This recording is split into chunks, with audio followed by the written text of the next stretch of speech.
రావడం ఇష్టం లేక దాని మీద 1.5 years తర్వాత బురద చల్లడం మొదలెట్టాడు. తెల్ల చొక్కా మీద పేడ రాసి నువ్వు కడుక్కో అన్నట్టుగా ఉంది. అంటే ఇక్కడ చెప్పొచ్చేది ఏంటంటే వాళ్ళకి ఎటు చూసినా దిక్కు తోచట్లేదు కాబట్టి ఇలాంటి తప్పుడు మాటలు తప్పుడు ఆరోపణలు చేసి జనం మీదకి ఇసిరేసి చేయాలనేటటువంటిది చూస్తున్నారు. కానీ ఎవరు కూడా ఇందులో నమ్మే పరిస్థితి కానీ, ఎవరో కుర్రోడిని తీసుకెళ్లి ఆయనతో మాట్లాడించారు, నాకు ఈ సర్టిఫికెట్ ఉందన్నాడు. మీలాంటి విలేకరులు ఆ కుర్రోడి దగ్గరికి వెళ్ళి అడిగితే నేను సబ్మిట్ చేయలేదన్నాడు. ఎవరి జోబులో ఏముందో పర్సులో మనకేం తెలుస్తుంది? సబ్మిట్ చేశాక కూడా అందుకు ఎలిజిబిలిటీ ఉందో లేదో తెలియదు. అంటే కావాలనే ఆరోపణలు చేశారన్నది అక్కడ తేటతెల్లం అయింది. మరి ఇలాంటి తప్పుడు ఆరోపణలతో అధికార దాహం, అధికారానికి అరులు చాచడం, అధికారం కావాలే తప్ప ఈ రాష్ట్ర అభివృద్ధి కానీ సంక్షేమం కానీ ఆయనకి అక్కర్లేదు, ఆ పార్టీకి అక్కర్లేదు. అందులో ఉండేటటువంటి వ్యక్తులు కూడా మరి శ్రీకాకుళం నుంచి లెక్కేసుకుంటే విజయనగరం ఇవన్నీ కూడా మీరు అందరూ చూశారు.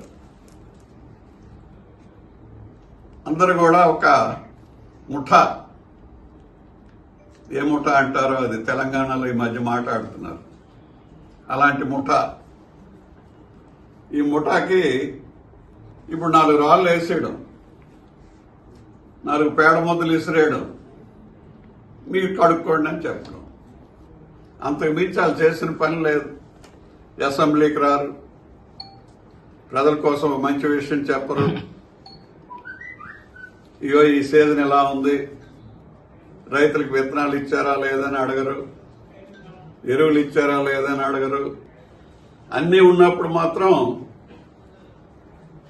వాళ్ళు ఈ పేడ చల్లడం, రాళ్లు విసరడం తప్ప ఇంకొక కార్యక్రమం లేదు. అధికారానికి అలవాటు పడి అధికారంలో మరి మేము చెప్పక్కర్లేదు గత 5 సంవత్సరాలు ఏం జరిగిందో. నేను రాజంలో విలేకరుని ఏంటయ్యా ఇసుకెళ్ళిపోతుందంటే కొంచెం వెళ్ళి తీస్తే బాగుంటుంది కదా ఫోటో అంటే, నేను ఉండను సార్, జైల్లో ఉండాల్సి వస్తుంది, అందుకోసం ఇసుకపోయినా ఏం పోయినా కూర్చున్నప్పుడు చెప్పడమే తప్ప జగన్మోహన్ రెడ్డి అధికారంలో ఉన్నన్నాళ్ళు ఏ తప్పుడు పని నేను ఫోటో తీసినా నా పరిస్థితి అయిపోతుంది సార్ అని. మరి విలేకరులే అంటామా, ఎంప్లాయీస్, వాళ్ళకేవో బాధలు, అన్ని సర్వీస్ మ్యాటర్స్ అన్నీ ఉంటాయి. ఒక ఎంప్లాయీకి 5 సంవత్సరాల్లో కనీసం ఒక ఇంటర్వ్యూ ఇచ్చేటటువంటి పరిస్థితి లేదు. మరి ఇంటర్వ్యూ ఇవ్వట్లేదని బయటికి చెప్పిన సూర్యనారాయణ 3 సంవత్సరాలు బెయిల్ కోసం మనిషి దొరకకుండా సుప్రీంకోర్టు చుట్టూ వరకు కూడా తిరిగినటువంటి పరిస్థితి ఎన్జీఓస్ నాయకుడిని మనం చూసాం.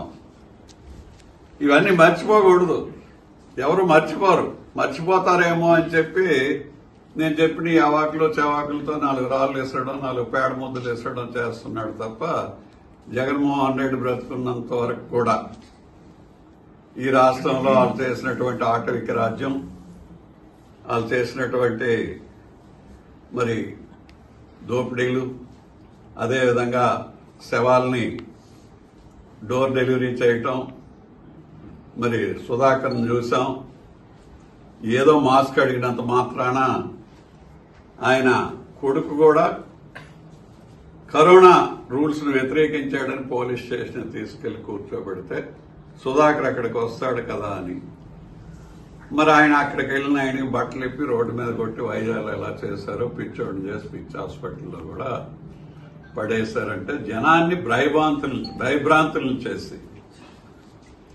పరిపాలన గుప్పిట్లో పెట్టుకుని, అది మరి చండశాసురుడు, అదేవిధంగా మరి బకాసురుడు, నరకాసురుడు, ఏ పేరు పెట్టాలో తెలియదు కానీ 5 సంవత్సరాలు ఎవరు మాట్లాడినా వాళ్ళని తీసుకెళ్లి పడేయడం. ఆఖరికి రాముడు తల నరికేశారని చంద్రబాబు నాయుడు గారు చూడడానికి వస్తే మన రామతీర్థాల్లో చంద్రబాబు నాయుడు గారు, నేను, విజయసాయి రెడ్డి మీద అటెంప్ట్ మర్డర్ చేశామంట. నన్ను తీసుకెళ్లి ఎటు కాకుండా విజయనగరం లేదు, జైలు లేదు, చీపురుపల్లిలో కూర్చోబెట్టారు. అటెంప్ట్ మర్డర్ కేసు వేశారు చంద్రబాబు నాయుడు గారి మీద, మా మీద. అలాగే మన కార్యకర్తలు 13 మంది మీద వేశారు. అంటే ఎలాంటి అరాచక ప్రభుత్వం, ఆటవిక రాజ్యం నడిచింది అనేటటువంటి వ్యక్తులు మళ్ళీ ఈరోజు మరి 4 రాళ్లు ఇస్తున్నారని అంటే ప్రజాస్వామ్యం బద్ధంగా ఎవరైనా ఏదైనా చేయొచ్చు అనేటటువంటి ఫ్రీడమ్ అందరికీ ఉంది, ప్రజలందరికీ. మంచి ప్రభుత్వం ఉంది. మంచి ప్రభుత్వంలో చంద్రబాబు నాయుడు గారి కూటమి ప్రభుత్వంలో ఆయన నాయకత్వంలో మరి అభివృద్ధి సంక్షేమం గత 2 సంవత్సరాల్లో ఎంత బాగా జరిగింది అనేటటువంటిది మరి పోసుకొచ్చినట్టుగా మరి ప్రాంతీయ సభ పెట్టాం. దాని తర్వాత జిల్లాల వారీగా సభలు అయ్యాయి. అదే కాకుండా ఎవరిని అడిగినా ఇంట్లో ఉండే పిల్లలకి అందరికీ అందలేదు. అదేవిధంగా రైతులకి యువతల ధాన్యం ఇళ్ళని ఇంటికి వచ్చే లోపునే మరి సెల్ ఫోన్లో డబ్బులు పడిపోయేటటువంటి పరిస్థితి గతంలో ఎప్పుడు ఈ భారతదేశంలో, ఇప్పుడు కూడా భారతదేశంలో ఎక్కడా చూడలేదు. భారతదేశంలో 28 స్టేట్స్ ఉన్నాయి. ఎక్కడ కూడా 4,000 పెన్షన్ అనేది ఎక్కడా లేదు. మన స్టేట్ లోనే ఉంది. ఆ గణిత కూడా చంద్రబాబు నాయుడు గారికే దక్కుతుంది. రామారావు గారు 35 రూపాయలు పెన్షన్ ప్రవేశపెడితే 87లో దాన్ని 75 రూపాయలు, 75 రూపాయల నుంచి 1000 రూపాయలు, 1000 రూపాయల నుంచి 2000, 2000 నుంచి 3000 చేస్తామన్నారు. అప్పుడు మధ్యలో ఈయన వచ్చాడు, 3000కి ఎన్నాళ్ళు బాధపడ్డాడు. ఆఖరి ఎలక్షన్ ముందు 3000 తప్ప అంతవరకు 200, 200, 200లో వచ్చాడు. కానీ మళ్ళీ 4000 ఇచ్చింది కూడా చంద్రబాబు నాయుడు గారే. ఇప్పుడు భారతదేశం మొత్తం మీద 4000 పెన్షన్ వస్తున్నది కూడా ఒక ఆంధ్రప్రదేశ్లోనే.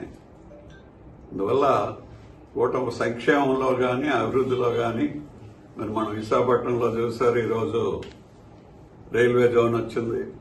5 సంవత్సరాలు ముఖ్యమంత్రిగా ఉన్నారు వైసీపీ వాళ్ళు. అప్పుడేం చేశారు? ఏమీ రాలేదు కదా. వాళ్ళంతా నిన్నేదో ఒక యూట్యూబ్లో చూశాను, ఒక యానలిస్ట్ చెప్తున్నాడు ఢిల్లీలో ఏం చేశాడని అంటే జగన్మోహన్ రెడ్డి 5 సంవత్సరాలు ముఖ్యమంత్రి పోస్ట్ని బిజినెస్ చేసుకున్నాడంట.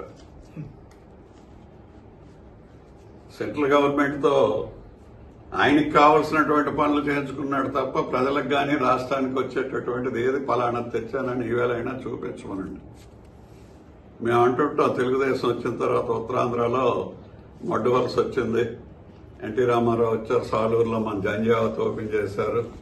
చంద్రబాబు నాయుడు గారు మడ్డు వలస ఓపెన్ చేశారు.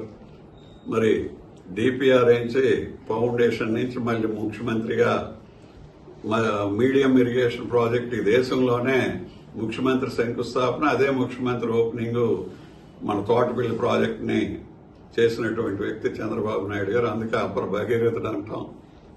మరి ఈ రోజున మెట్రల్ కానీ అదేవిధంగా రైల్వే జోన్ కానీ ఇక్కడ ఎన్టీపీసీలో 1,10,000 కోట్ల రూపాయలతో గ్రీన్ ఎనర్జీ కానీ 1,35,000 కోట్లతో ఈ గూగుల్ సెంటర్ కానీ ఏఐ సెంటర్ కానీ అలాగే మిగతా అన్ని చాలా వచ్చినాయి. ఇంటర్నేషనల్ ఎయిర్పోర్ట్ చంద్రబాబు నాయుడు గారే శంకుస్థాపన చేశారు. మధ్యలో 5 సంవత్సరాలు ఉన్నాడు, 5 ఇటుకలు కూడా వేయలేదు. దానికి బొత్స సత్యనారాయణ గారు చెప్తారు అన్ని మేమే చేశామని. మరి ఏంటో మరి ఆ నోట్లో ఎలా మాట్లాడతారో ఏంటో తెలియదు. కానీ మరి ఇక్కడ మనందరం 3 జిల్లాలకు సంబంధించిన వాళ్ళమే కదా. మరి శంకుస్థాపన ఎవరు చేశారు, ల్యాండ్ ఎక్విజిషన్ ఎవరు చేశారు? మరి 5 సంవత్సరాల్లో మీరు కట్టాలంటే ఇంటర్నేషనల్ ఎయిర్పోర్ట్ కట్టడానికి ఎన్నో సంవత్సరాలు అక్కర్లా. సంవత్సరంన్నర చాలు. ఇప్పుడు సంవత్సరంన్నరలో పూర్తయింది. రేపు జూలైలో ప్రైమ్ మినిస్టర్ గారు ఓపెన్ చేస్తున్నారు చంద్రబాబు నాయుడు గారి ఆధ్వర్యంలో.